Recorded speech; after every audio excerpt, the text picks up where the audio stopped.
หายไปใส่ละ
เน็ตอาจารย์บ่เสถียรแป๊บนึงเด้อ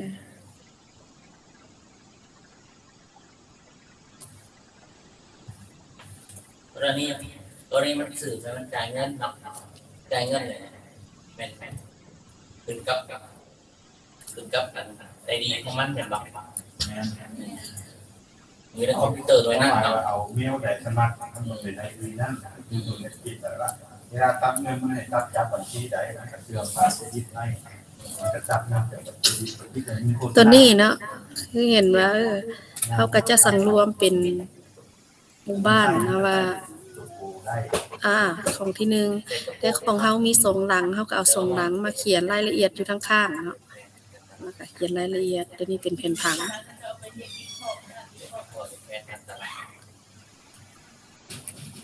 เขาใช้ทั้งใน Excel เนี่ยมันคิดภาพแต่ตารางเขียนเนี่ย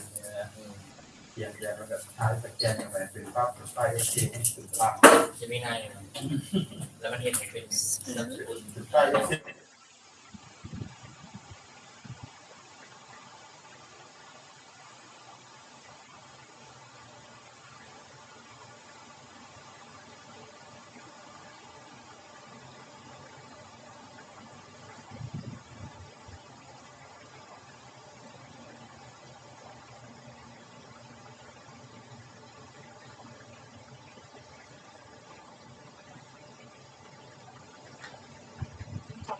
เกิดจากแต่ว่าบริสุทธิ์ต่อชาวาอันนี้แต่ว่าเป็นก็เป็นอย่าง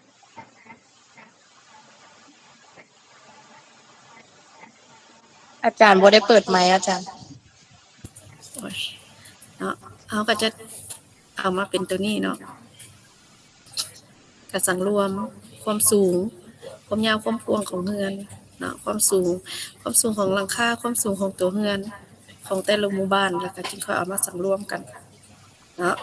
อันนี้เป็นแต่ละคนเราเอาแต่ละคนถ้ามี5คนเฮาก็มี5อันเนาะ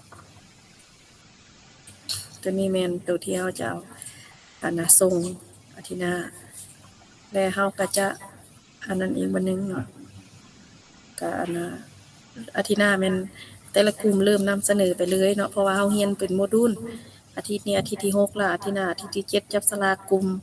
นำเสนอแล้วก็อาทิตย์ต่อไปก็นำเสนอแล้วก็ถือว่าจบเนาะคิดว่า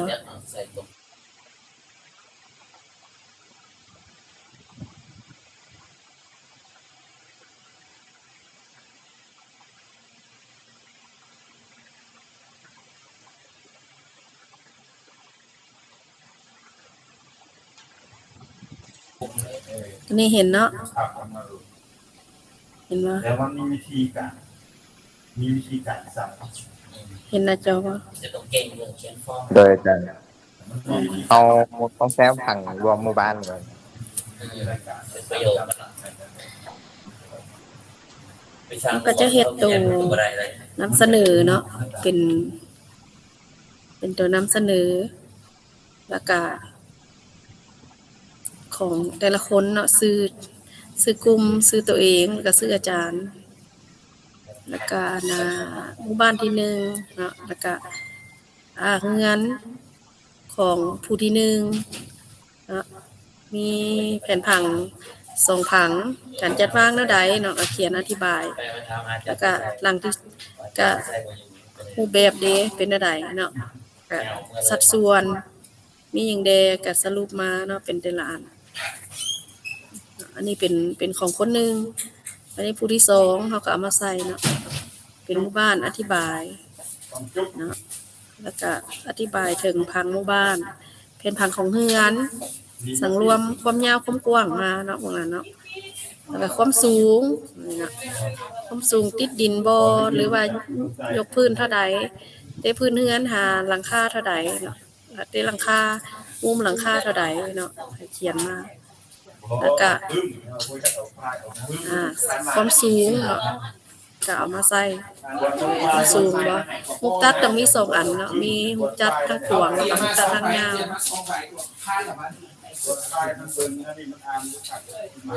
เนาะคือกันเนาะบัดนี้หมู่บ้านที่2แล้วใดการวางหมู่บ้านได้สำคัญแม่นทิศเนาะทิศของตะเวนว่าปิ้นหัวไปทางทิศใดปิ้นหัวบ่นอนไปทางทิศใดประตูทางเข้าเอาไว้ทางทิศใดเนาะอันนี้แม่นพวกหลานต้องได้เบิ่งเนาะคือนี่เทียบกับผังรวมว่าการวางทิศทางใดแล้วจึงค่อยมาเบิ่งว่าอ้าวการวางหัวบนไปทางทิศใด อะไร เนาะแล้วก็ อะไรหน่อยไก่ ความสูงรูปแบบหลังคาทรงของหลังคาสัดส่วนความสูงอันนี้ของ2คนหลังจากนั้นเฮาสรุปมาแล้ว3อันอธิบายแล้วมาสังรวมเนาะเอาตัวสังรวมนี่ไปใส่บอร์ด A1 นะคือตัวบอร์ดตัวอย่างที่อาจารย์ให้เห็นก็เป็นผังเอามาสรุปสังรวมกันแล้วก็ด้านก็เอามาสังรวมกันเนาะรวมกันหมดเลยแล้วเฮาจึงค่อยได้ว่าของเฮามันเป็นจังไดเนาะโอเคบ่พอสิคิดออกบ่บัดนี้อันนี้เฮาสังรวมแล้วสังรวมได้รูปแบบเฮือนเนาะสรุปสังรวมได้3หมู่บ้านเฮาได้รูปแบบเฮือนแนวใดเนาะจัดวางเฮือนคือแนวใดก็เอามาใส่แล้วก็รูปทรงหลังคาเด้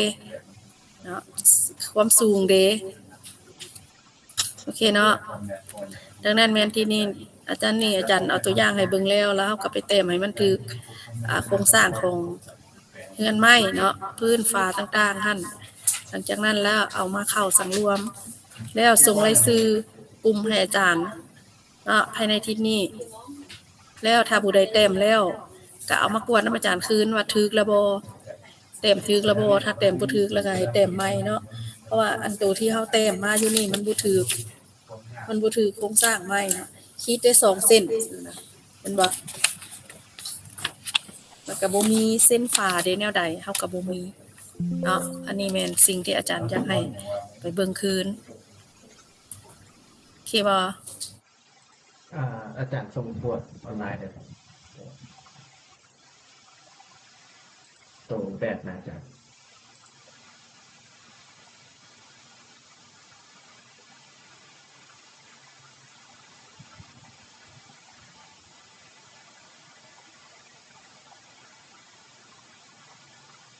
อาจารย์ส่งไว้ให้แล้วแต่ว่าเน็ตอาจารย์มันมีปัญหามันยังบ่ไปเทื่อเนาะตัวอย่างบทที่ส่ง ตัวแบบนะอาจารย์น้องส่งตรวจออนไลน์ได้ก่อนหรือว่าเอาไปพิมพ์นะให้อาจารย์ก่อนดี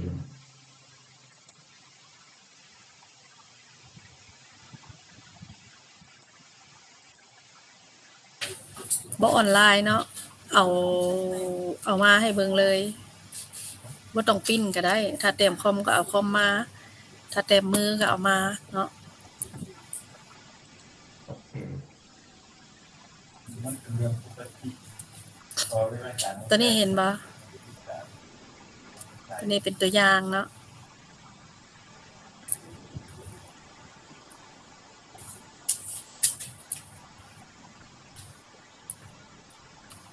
ตัวอย่างแต่บ่คือตัวอย่างมีตรงมีคางอยู่ใส่เนาะเอาไปแต้มรูปด้านเฮาก็ตั้งแต้มใส่ให้มันถือมาเนี่ยมีไม้หลังคาอันนี้มียังมีคางบ่มีเนาะยังมีแต่ตรง เจ้าหาสามหา มันอยู่ช่วงวัยต้นขอที่มา เนี่ยเนาะคือตัวอย่างเด้มีตรงมีคางมีแผ่นพื้นเนาะคันใดวางแนวใดเนาะอันนี้ฝาเส้นฝาเห็นบ่มันต้องมีขนาดตัวนี้เนาะขนาดตัวนี้เท่าใดตัวนี้60ตัวนี้60เนาะถ้าเขาจะวางหรือว่าจะเป็นทางใด60เมตรซาวก็ได้บ่เนาะ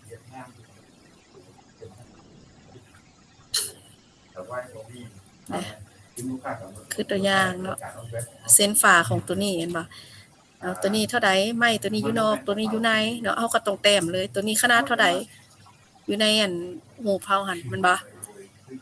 ตัวนี้เด้ระยะห่างตัวนี้ใส่60เนาะเฮาเรียนวัสดุก่อสร้างนำอาจารย์วันพนิชแม่นบ่เรียนแล้วตัว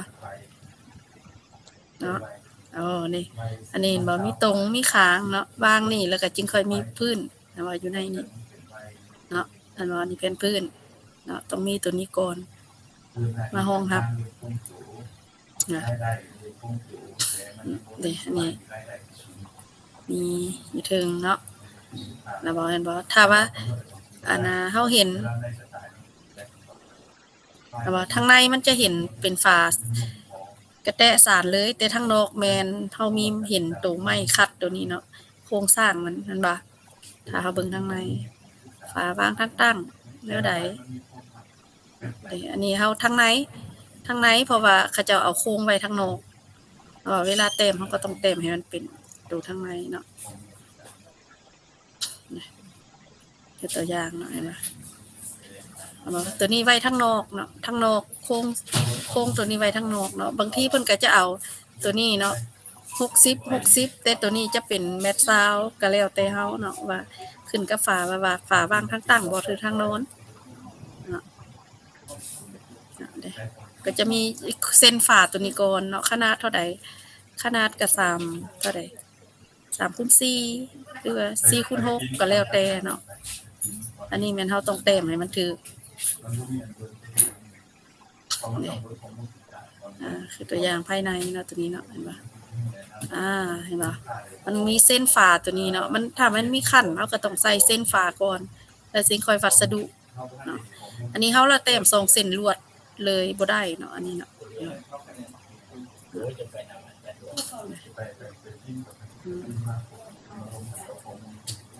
นะนี่อย่างเดนี่เป็นวิดีโอเนาะแต่ว่าเป็นโมเดล 3D นี่นะเนาะดีเทลก็ต้องเต็มเป็นโมเดล 3D ให้อาจารย์จะเฮ็ดเป็นวิดีโอก็แล้วแต่เนาะอันนี้ทางในเนาะที่เขาเจ้าใส่เส้นแต่อันนี้เส้นอันฟ้าอ้อมนอกแอมนอกแม่นเขาเจ้าใส่เส้นทั้งนอกเห็นบ่นะโครงหลังคา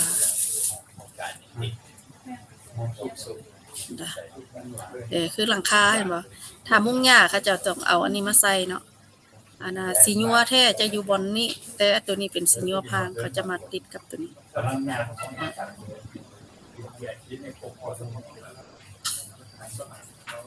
มันก็จะเป็นประมาณนี้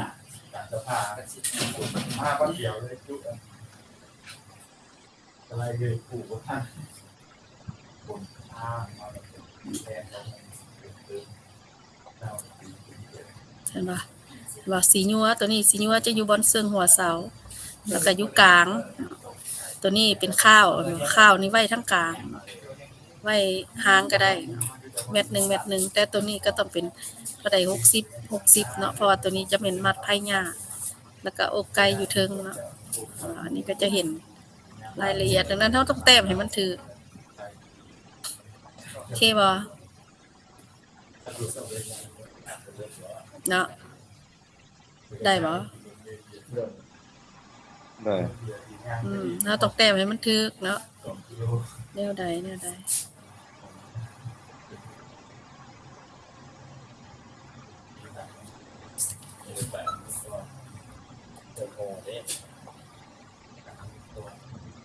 ้บ่แต้มให้มันถึกเนาะอาทิตย์หน้าเริ่มนำเสนอเป็นกลุ่มเลย มาแล้วสิมาแล้ว กลุ่มใดนำเสนอก่อนก็ไปแปลงให้มันแล้วถึกเนาะแต้มให้มันถึกในรายละเอียดโอเคบ่ จุ่มไข่ ได้มีหยังจะถาม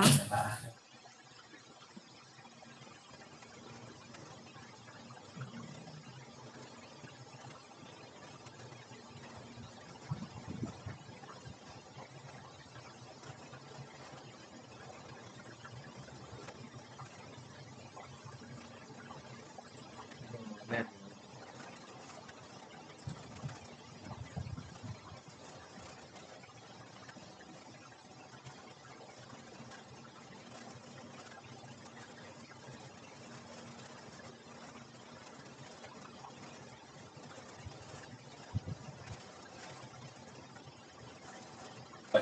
อาจารย์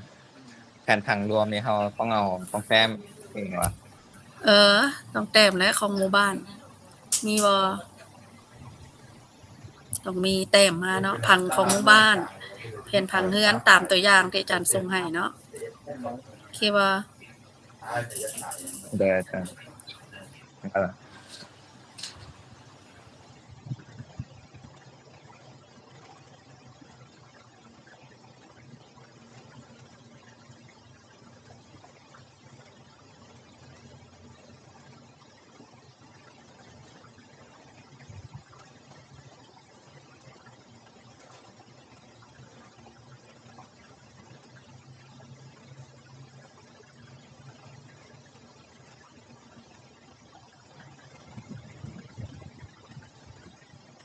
ใครมีหยังจะถามบ่หรือบ่มีแล้ว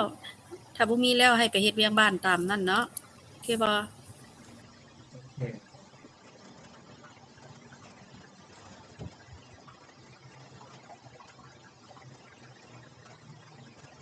อันผู้ใดที่กดแม่นๆเอาขึ้นไปกดแล้วมาจัดอะไรมันบอกนี่เป็น ก็จะเป็นวันพุธหรือวันพฤหัสเนาะหรือว่าวันศุกร์ก็ได้เพราะวันจันทร์เฮานำเสนอเด้โอเคบ่ เออ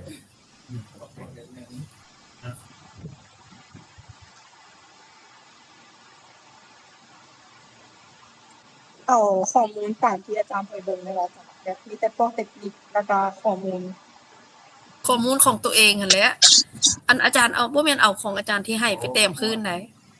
อาจารย์เอาให้แม่นตัวอย่างการจัดเฮ็ดเวียกบ้านต้องเฮ็ดแบบนั้นเนาะบ่แม่นว่าเอาตัวที่อาจารย์ให้3ใบหั่นไปแต้มคืนมาส่งอาจารย์บ่แม่นเด้อเนาะโอเคว่าผู้ใดเอาวัดก็เอาวัดมารวมกัน2คนตา โดยแม่นอาจารย์บ่แม่นมีคนเปลี่ยนเอาวัดหลายอยู่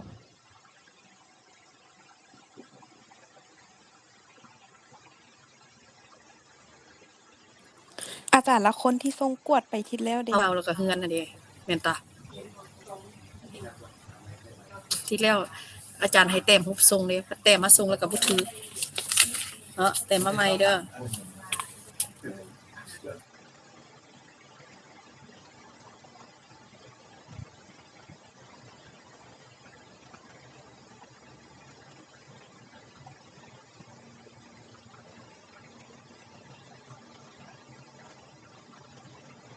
การแต้มรูปน่ะก็เบิ่งแด่เนาะเฮาก็มีการขีดขอบการจัดวางหน้าเจี้ยอันนี้อีหยังหมายค่าก็จนบ่ได้ไปขีดใส่ขอบเจี้ยพุ่นก็โพดได้บอก